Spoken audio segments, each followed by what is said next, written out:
Hi, I'd like to welcome everyone to my lecture on Belle Boyd, the teenage spy from Martinsburg, West Virginia, and her role in local history. My name is Jamie Senft, and I hope you'll join me today in learning more about Belle and her exploits.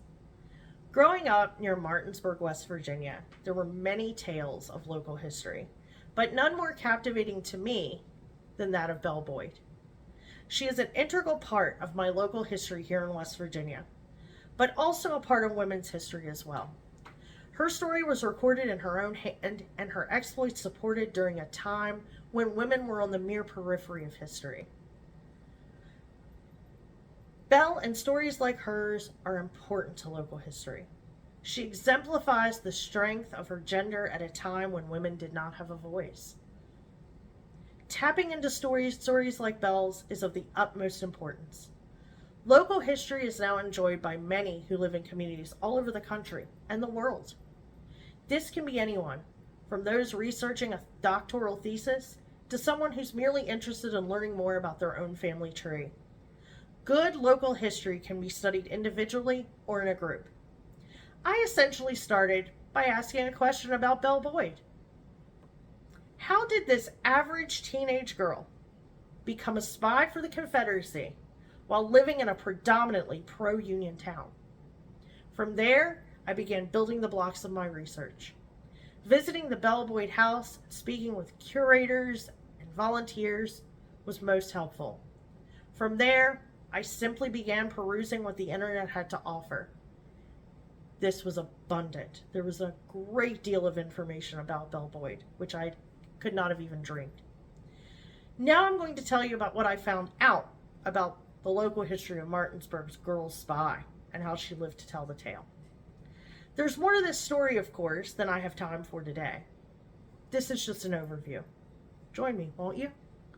Maria Isabella Belle Boyd was one of the Confederacy's most notorious spies. She was born in May of 1844 in Martinsburg, West Virginia, then Virginia, to a prosperous family with strong Southern ties. Her father, Benjamin, was a shopkeeper and a tobacco farmer.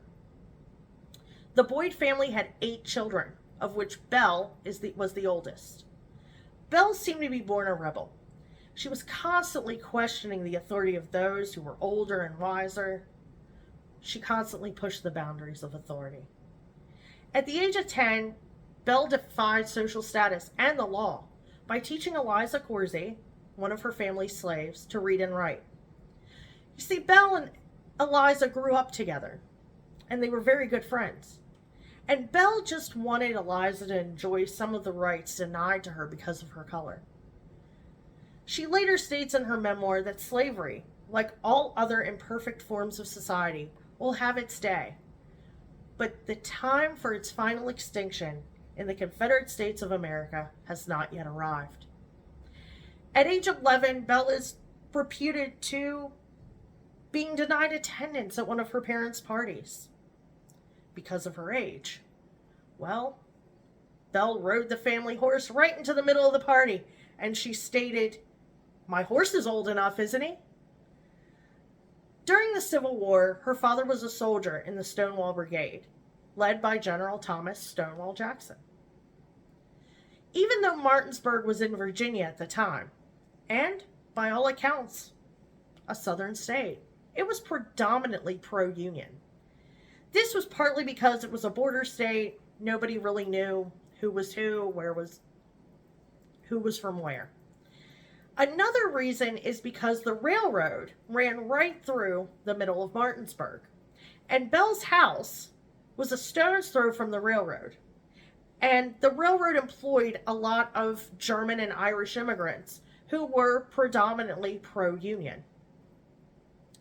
Her spy career began at the age of 17 when she shot and killed a Union soldier who used profanity in front of her and her mother. The soldier was intoxicated and reeling from the skirmish that had happened that morning in the nearby town of Falling Waters. She wrote in her post-war memoirs that the soldier addressed my mother and myself in language so offensive as it is impossible to conceive. I could stand it no longer. We ladies were obliged to go armed in order to protect ourselves as best we might, from insult and outrage. Now, this was serious business. The act of killing a Union officer was one that was punishable by death. However, for this act, Belle received no punishment at all. The incident was investigated, and the outcome was that Belle had done what was necessary.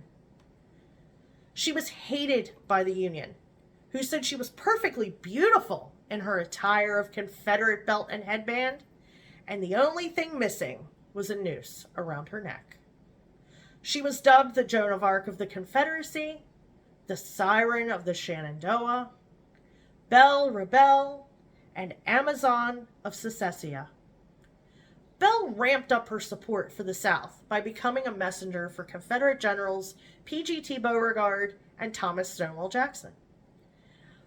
Belle used her feminine wiles to steal weapons from Union camps and smuggle precious quinine, a medicine used for malaria, across the Potomac River to secessionist towns in Maryland.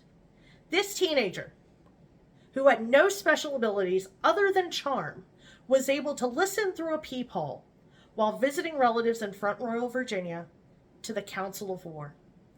The home at the time was being used as a Union headquarters. It had been invaded by the Union general and taken over.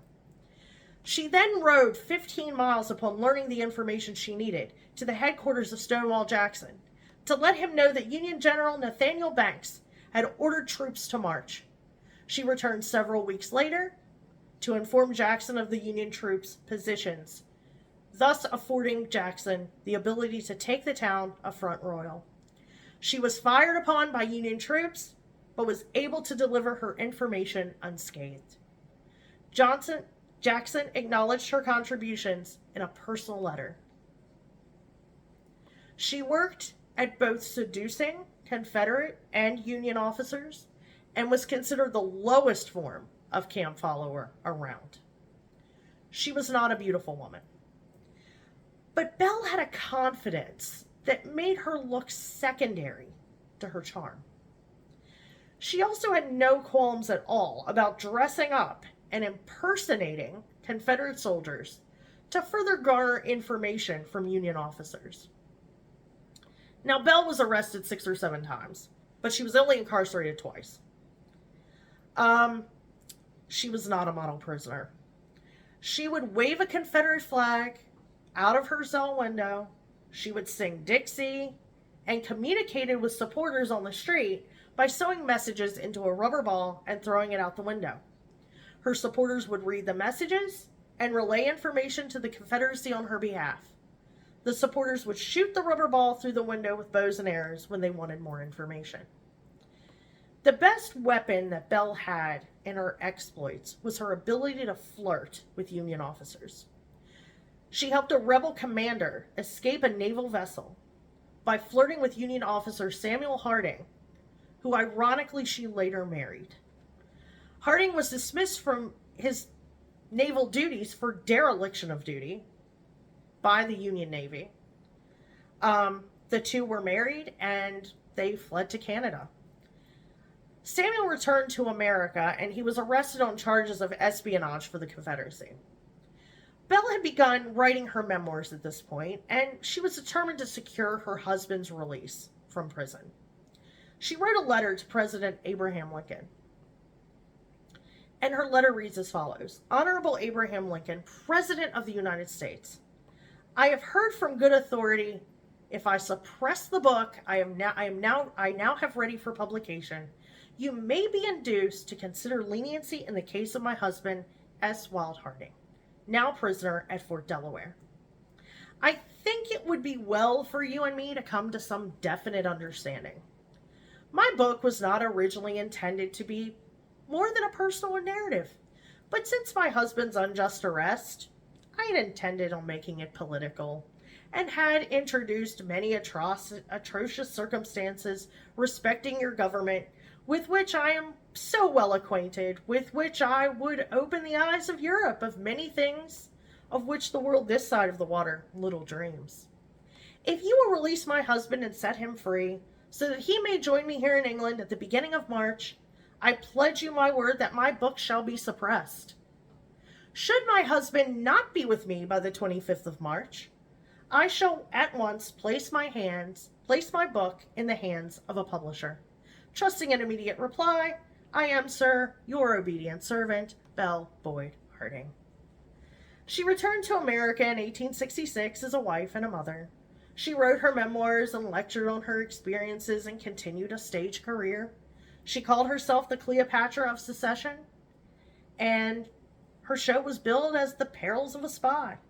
After the death of Samuel, Belle went on to marry 2 more times. She married a former Union officer, John Swanson Hammond, but their marriage ended in divorce 15 years later. A few months later, she married Nathaniel High, an actor, 17 years her junior. She had a total of 5 children. In 1900, she suffered a heart attack on stage during one of her performances. She was 56 years old. She died penniless and is buried in Wisconsin, where she made her home. I hope you've enjoyed learning about the local history of Belle Boyd. It is my sincere wish that you yourself find an area of local history that informs and excites you. Local history has so much to offer. I encourage you to find an aspect of local history that's of interest to you. I wish you good luck in your endeavors. It has been a privilege to share the story of Belle, her exploits, and her importance to local history with you today. Thank you so much for your time, and God bless.